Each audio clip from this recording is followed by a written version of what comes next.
Queridos alunos, bem-vindos mais uma vez ao nosso Falando em Literatura. Hoje trataremos brevemente da obra mais significativa do pré-modernismo, brasileiro, sem dúvida nenhuma, a mais bem elaborada, a mais bem construída. Trata-se de Os Sertões, do Euclides da Cunha. Legal? O Euclides da Cunha era jornalista e engenheiro. Ele foi como correspondente de guerra, trabalhando para jornal. E após ter feito muitas anotações e etc., e muitas reportagens, ninguém sabia se reportagens muito fiéis aos fatos ou ficcionadas, enfim. Algum tempo depois ele resolveu escrever uma obra que é um misto de história, sociologia, geografia, geologia e ficção também. Os Sertões é, com certeza, a obra mais elaborada do ponto de vista técnico, da linguagem que se produziu nessa época. Legal? Você já deve ter ouvido falar, O Euclides da Cunha dividiu a sua obra, A estratégia foi dividir a obra em três partes.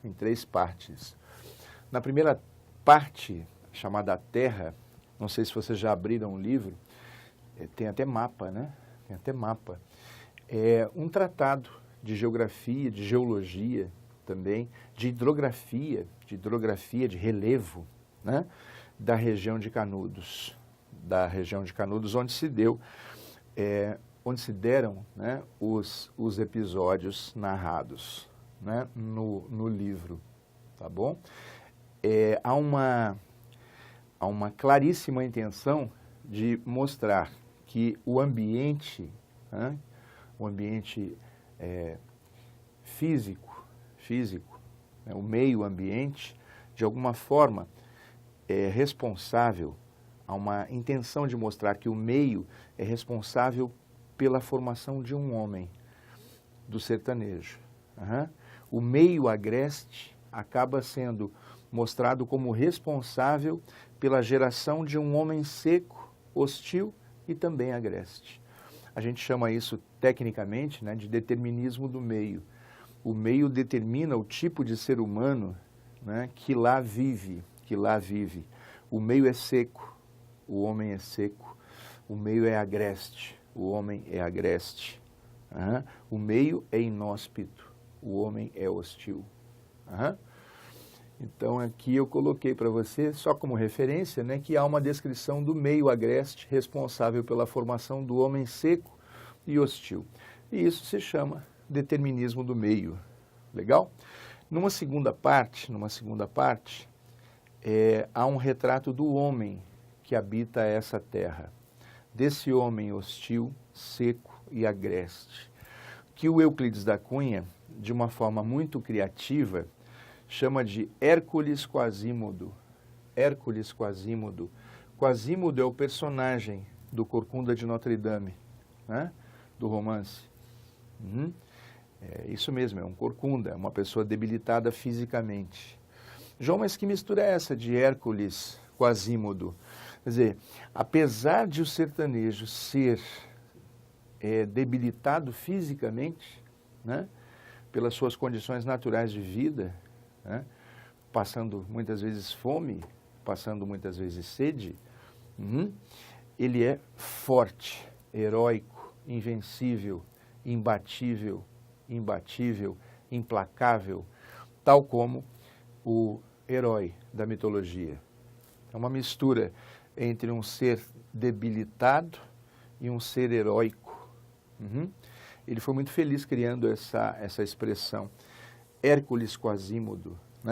É nessa parte dos Sertões que aparece a célebre frase que você já deve ter ouvido, que diz: o sertanejo é, antes de tudo, um forte.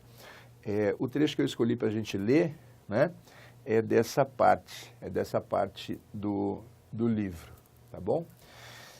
E a terceira parte focaliza as batalhas de Canudos que foram várias, né? Criou-se na época, é claro que isso tudo é ideologia, gente, né? Criou-se na época o mito de que os rebeldes de Canudos, comandados pelo Antônio Conselheiro, que era uma espécie de líder messiânico, né, que dizia, a frase ficou famosa, ele dizia assim, em 1898, era uma profecia, ele dizia assim, em 1898, há de rebanhos 1000 a correr da praia para o sertão. Então o sertão virará praia e a praia virará sertão. Ele prometendo uma terra mais fértil, uma terra promissora, né? Que, como todas as profecias, encantaram, né? Essas promessas, essas previsões encantaram aquelas pessoas cuja alma era seca e cujo corpo carecia de comida e água. Apareceu um líder religioso, messiânico, prometendo um mundo melhor, e as pessoas o seguiram como as multidões seguem seus líderes. E criou-se na época a falsa ideia de que esses matutos sertanejos que seguiam esse líder messiânico queriam proclamar a república no Brasil. Seriam republicanos, não sabiam nem o que era isso, na verdade. Não sabiam nem o que era isso. O que aconteceu? O Império, para defender-se dessas criaturas republicanas, mandou tropas e mais tropas que acabaram destruindo o Arraial de Canudos, após muita resistência e muita guerra, que matou muita gente, Só que acabou sendo uma espécie de genocídio, uma espécie de massacre, que realmente ocorreu na história do Brasil. Tá? Pensava-se que fossem republicanos liderados por um político, e não era nada disso, na verdade. Né?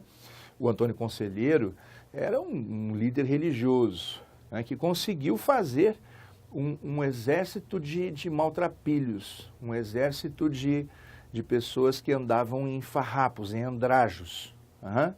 Eram sombras de pessoas, mas resistiram heroicamente, né, durante bastante tempo, até que finalmente foram massacradas, o arraial foi incendiado, né, e assim por diante. Na terceira parte, né, o foco são as batalhas de Canudos, e também se dá destaque à figura do líder, né, Antônio Conselheiro. Tá legal? Eu coloquei aqui, ó, né, o Euclides da Cunha coloca a Guerra de Canudos como uma guerra que se dá no fim do mundo. Né? Depois o escritor colombiano, peruano, aliás, Mário Vargas Llosa, né, que ganhou o Prêmio Nobel, escreveu um romance falando sobre Canudos também, chamado A Guerra do Fim do Mundo. A Guerra do Fim do Mundo. A expressão é do próprio Euclides da Cunha. Ele dizia que aquela era uma guerra no fim do mundo, que não justificava a violência da antiga Guarda Nacional, que acabou dando origem ao Exército Brasileiro. Certo? Foi um massacre. Frase do Euclides da Cunha que eu selecionei para nós aqui, ó, né? Ele fala assim, ó: aquela campanha lembra um refluxo para o passado e foi, na significação integral da palavra, um crime. Denunciemo-lo. Palavras do próprio Euclides da Cunha. Tá legal? Eu vou ler com vocês um trechinho dos Sertões, retirado da segunda parte. Bacana? Vamos lá. Vamos ver aí. Olha lá, ó. O sertanejo.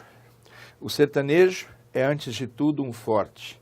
Não tem o raquitismo exaustivo dos mestiços neurastênicos do litoral. A sua aparência, entretanto, ao primeiro lance de vista, revela o contrário. Falta-lhe a plástica impecável, o desempenho, a estrutura corretíssima das organizações atléticas. É desgracioso desengonçado, torto. Hércules Quasímodo reflete no aspecto a fealdade típica dos fracos.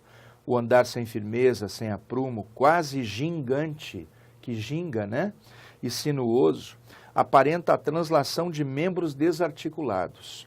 Agrava-o a postura normalmente abatida, num manifestar de displicência que lhe dá um caráter de humildade deprimente.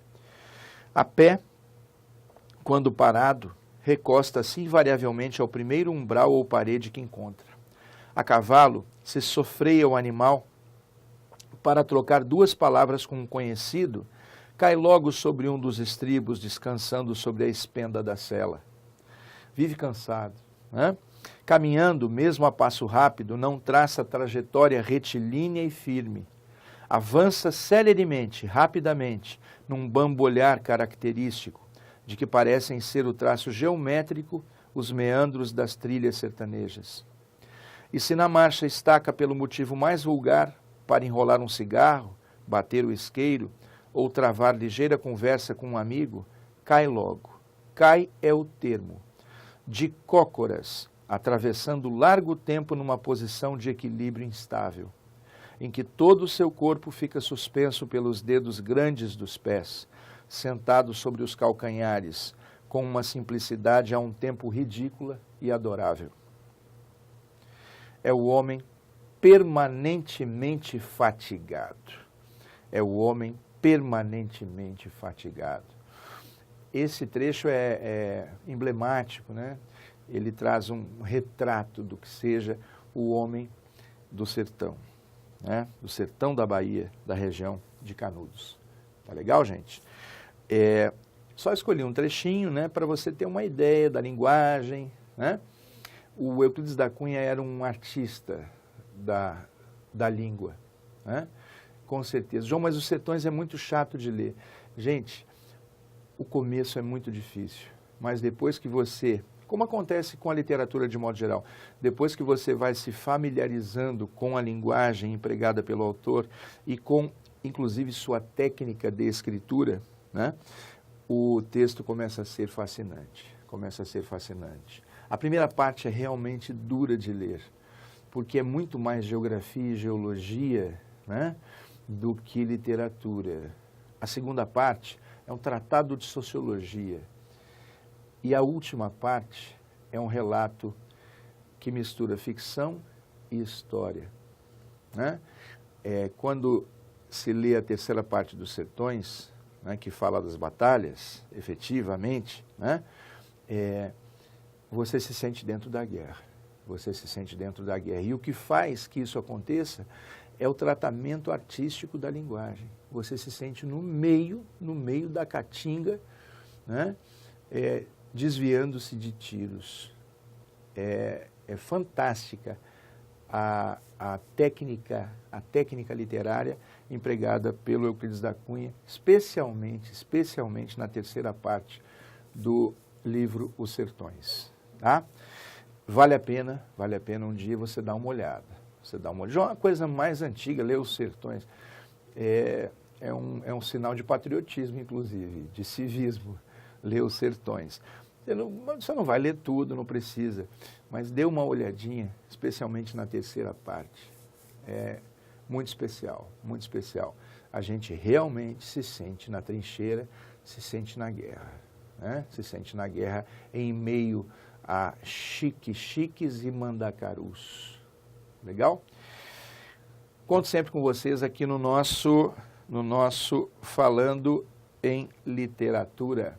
Legal, gente? Muito obrigado pela atenção de vocês. Até uma breve próxima. Valeu, João Marcos.